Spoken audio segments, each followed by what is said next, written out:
नमस्कार, आप देख रहे हैं की मीडिया। हेमंत सोरेन के हाथ से विरासत की सियासत की बागडोर निकलते हुए दिख रही है। झारखंड में एक बार फिर मुख्यमंत्री हेमंत सोरेन के सियासी भविष्य को लेकर अटकलें चल रही है। माना जा रहा है कि वे जल्द ही मुख्यमंत्री पद से इस्तीफा दे सकते हैं।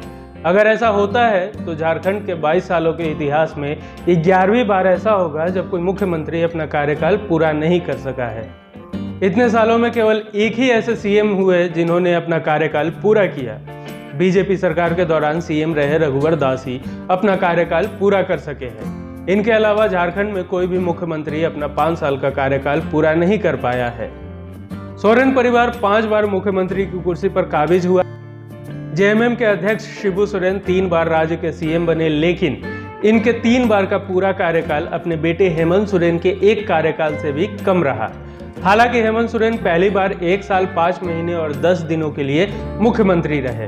दूसरी बार के कार्यकाल के 16 महीने बाकी है और फिर से उनकी कुर्सी खतरे में है। तो चलिए जानते हैं झारखंड के मुख्यमंत्रियों और उनके कार्यकाल के बारे में। लेकिन इससे पहले अगर अभी तक आपने इस चैनल को सब्सक्राइब नहीं किया है तो प्लीज इसे सब्सक्राइब कर लें। 15 नवंबर 2000 को बिहार से अलग होकर झारखंड का गठन हुआ और यहाँ बीजेपी की सरकार बनी, जिसका बागडोर बाबूलाल मरांडी के हाथों में मिला। वे नवगठित झारखंड के पहले सीएम भी हैं। हालांकि मरांडी अपना कार्यकाल पूरा नहीं कर सके। आंतरिक विरोध के कारण उन्हें मुख्यमंत्री का पद छोड़ना पड़ा। इसके बाद 18 मार्च 2003 को बीजेपी ने अर्जुन मुंडा को राज्य की कमान सौंपी थी, यानी झारखंड के दूसरे मुख्यमंत्री बने अर्जुन मुंडा।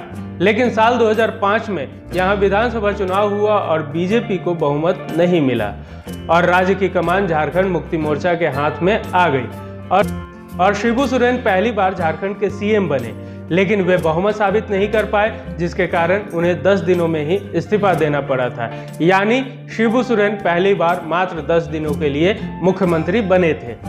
इसके बाद बीजेपी से अर्जुन मुंडा दूसरी बार राज्य के मुख्यमंत्री बने। अर्जुन मुंडा करीब अगले 1.5 साल तक राज्य के मुख्यमंत्री बने रहे। फिर 18 सितंबर 2006 को निर्दलीय विधायक मधु कोड़ा ने कमान संभालते हुए राज्य के 5वें सीएम के तौर पर शपथ ली थी। निर्दलीय विधायक रहते हुए भी सीएम बनने के कारण उनका नाम Limca book of world record में दर्ज है। हालांकि उनके कार्यकाल का अभी 2 साल भी पूरा नहीं हुआ था, तभी उन्हें इस्तीफा देना पड़ा।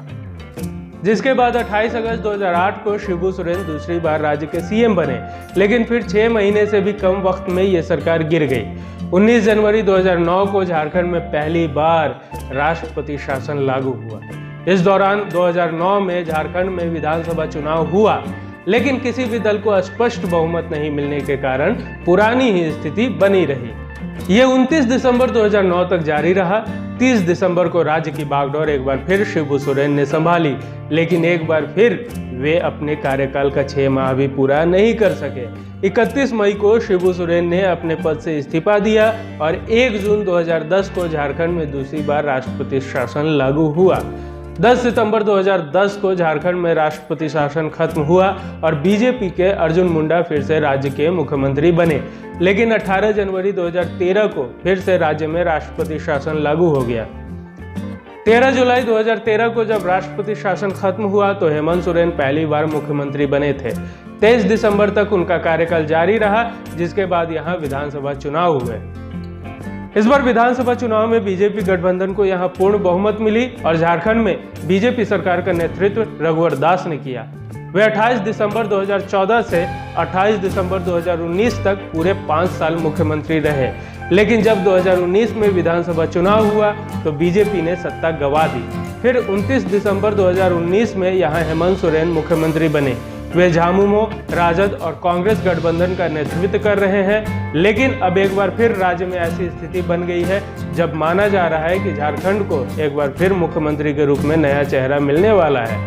अगर सीधे और साफ शब्दों में कहें तो झारखंड की बागडोर बाबूलाल मरांडी के हाथ 1 बार, अर्जुन मुंडा के हाथ 3 बार, शिबू सोरेन के पास 3 बार, Limca book of world record वाले मधु कोड़ा के पास 1 बार, अपना कार्यकाल पूरा करने वाले रघुवर दास के हाथ 1 बार और हेमंत सोरेन के हाथ 2 बार मिली। अब देखना यह होगा कि झारखंड का भविष्य सुधारने के लिए बागडोर किसके हाथ में जाएगी। अगर आपको ये इन्फॉर्मेशन पसंद आई हो तो वीडियो को लाइक और शेयर करना ना भूलें।